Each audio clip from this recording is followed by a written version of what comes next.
నేను ఒక 15 minutes ride చేసినాకైతే vehicle అయితే ఇక్కడ ఆపిన, లొకేషన్ బాగుందని. ఒకసారి చూస్తున్నారు కదా వెనక మొత్తం ఇదంతా వాటర్ ఫాల్స్ లైన్ అనమాట. మేము చాలా హైట్లో ఉన్నాం ఇప్పుడు. మొత్తం మీకు ఈ బ్యాక్ సైడ్ కనిపిస్తున్న మొత్తం పొలం మొత్తం పైనాపిల్ చెట్లలే, మొత్తం పైనాపిల్ చెట్లే. మొత్తం మీకు ఇటు సైడ్ కనిపిస్తుందిగా, ఇది మొత్తం పైనాపిలే. ఒకసారి చూపిస్తా.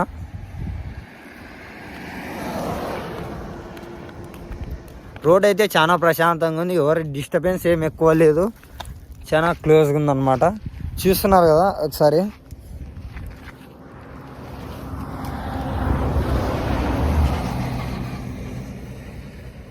ఇక్కడ ఉంది పైనాపిల్ చూడండి. ఈ మొత్తం పైనాపిల్ చెట్లే, ప్రతి ఒక్కటి చెట్టుకు ఒక పైనాపిల్ పక్కా ఉంది.